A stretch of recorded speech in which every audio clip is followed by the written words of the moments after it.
Good morning traders, welcome to the Phoenix Blue morning update on Tuesday the 23rd of February.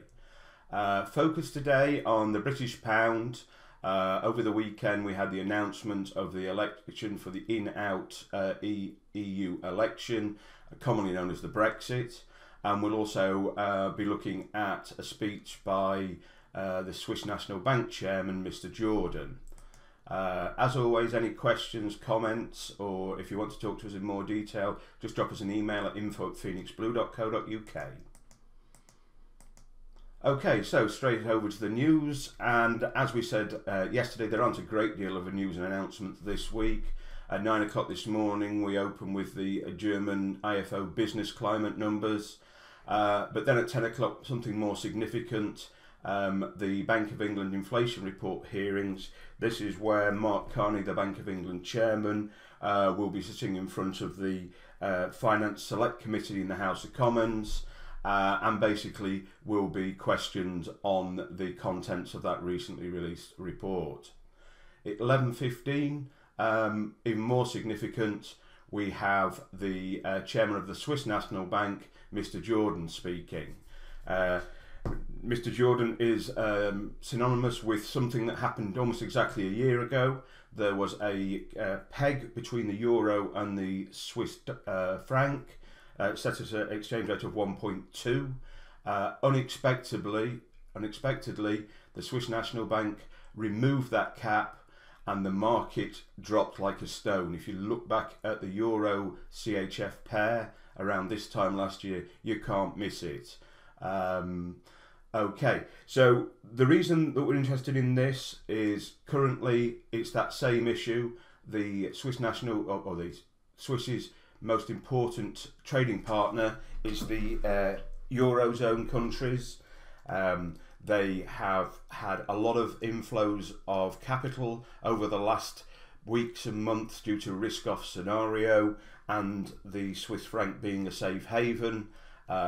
This is against their stated policy, which is to prevent the Swissy becoming overvalued in their eyes against the euro. What are we listening out for? Any mention of a target in that euro CHF exchange rate, be it a mention that it exists or even a mention that it doesn't exist, will be taken the same by the markets and they will respond accordingly. This afternoon we then have from the States consumer confidence numbers. Now I was about to say here's a speech on a lower impact warning. This is Mr. Haldane, who is a member of the Monetary Policy Committee of the Bank of England. Wouldn't normally be on our radar, but in the current environment these guys who you've never heard of can move the markets, so trade with caution around that if you're trading the pound or any of its crossers. Okay, over to the Far East overnight. Here we have the US dollar yuan Chinese exchange rate. If you remember, we had a constant devaluation that last week the market opened with a big strengthening, a move by the Chinese government stroke Central Bank of China to head off what were seen as worldwide deflationary pressures. Since then we've had a weakening of the exchange rate, but still within the range of that initial bar on the open of Monday last week. Okay, next up, the Shanghai Composite. We talked yesterday about it having a daily close above this level here, with another daily close above it. It's not truly bearish at the moment, but our stance is more bearish than it's been certainly well through this period here, and certainly since this period where it was below those 2015 lows. Over to the Nikkei, again somewhat of a range bound day. We had an opening gap and then price came down, closed that gap and closed just below the previous day's open. The dollar index, we had a strong bullish day on the dollar yesterday. We're at a level here at 97.50. We're looking for a break above that to signal a return to the bullishness we saw prior to this big move down here a few weeks ago. We still have our eye on this $100 level here. A break of that level will move us into really bullish dollar territory. Okay, Euro USD exchange rate or currency pair.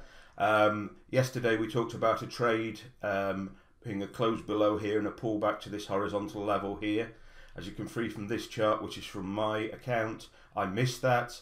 I didn't pick up on it, or I didn't think when I went to bed last night that it was a likely option. It has pulled back. It has touched that level perfectly. Be interesting to see how that goes.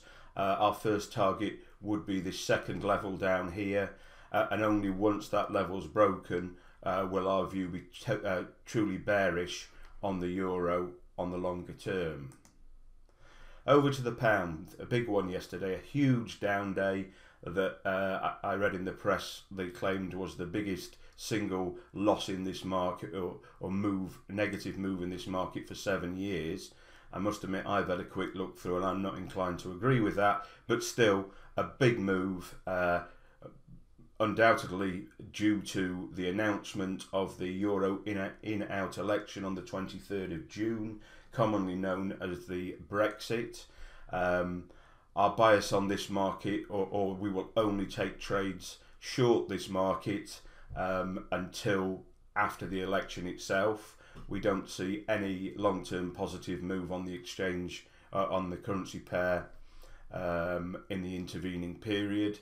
However, this pair is notoriously volatile, so any trades we do take, we'll be looking to get our stops to break even as soon as possible and get money off the table so that we've not got any long-term risk in that market.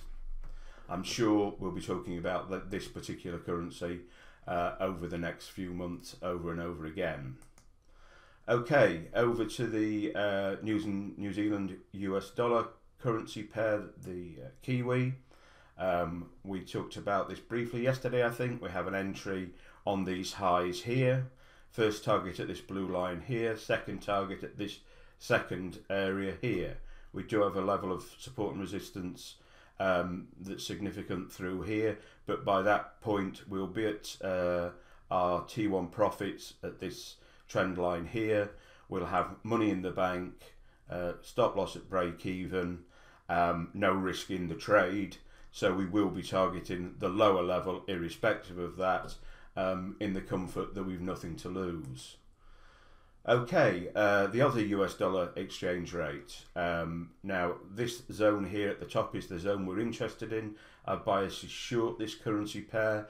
We're looking for price to come up to this area before taking it back down to the downside. You'll notice I actually have an order in here because I see that as being my next point of interest. There's a significant profit potential on a contrarian trade there. Bear in mind we always use reduced risk for contrarian trades, but if I'm expecting it to go there and I can take a predictable high probability entry to take it there, why not? But I say at a lower risk. Okay, this is a chart that shows you on the left here we have crude WTI, West Texas Intermediate, and we have the US dollar Canadian dollar exchange rate. The purpose for these is the correlation between these two markets. We're interested in taking trades at this point here, short on the short side on crude, and this point here on the long side on the US dollar CAD exchange rate. I know we've talked before about these two pairs being inversely related. What we would say to you is if you're taking one trade, which I am in this case, I'm looking at the Canadian trade or the CAD trade. I'm not looking at both. If you were to be looking at both, spread your risk. So it's effectively the same trade. Make a choice based on where you think the biggest profit potential is, or take both trades but only by splitting the risk you would have on one in half. Okay, sugar. We had an entry in sugar yesterday. This is our second add-in entry. We were in here initially. We had stops at break even, money off the table. We had another entry back in here last week. Again, stops at break even, profits in the bank. Price broke this low here, and then right at the close last night reversed right back bang onto our entry here. So we're looking obviously for further downside from this point. Ongoing, a nice trade. We've already had profits twice. This is the third add-in, and we've longer term targets down to this sort of level down here. Okay, well that concludes everything for today. There's just a reminder to those who are newer to Phoenix Blue in general. These are the benefits that we can offer you with clean charts based on price action and horizontal levels. We don't use any lagging indicators. We buy and sell with the bank who move the markets, so we never fight them. We only trade with a fundamental bias, even though with is spelt wrongly, I apologise for that. We use the commitment of traders analysis as independent signals to verify our fundamental bias and our technical setups. We use small 40 pip stop losses, so we can be more profitable overall with a smaller number of winners. We look to improve your results by only taking trades where and when probability is highest, based on these three types of fundamental analysis. If you want to know more, please contact us on info@phoenixblue.co.uk. We're currently setting up appointments following Friday's London Forex show. If you want to contact us, come and find out a bit more about it. That's a without commitment opportunity. We want to know that you're right for us and we're right for you, and you'll learn more about what we actually do. Also keep your eyes on Instagram, daily updates through the day on that. We're also on Facebook, and our website is on its way. Okay guys, thanks for listening. That concludes the morning update for today. I look forward to speaking to you tomorrow.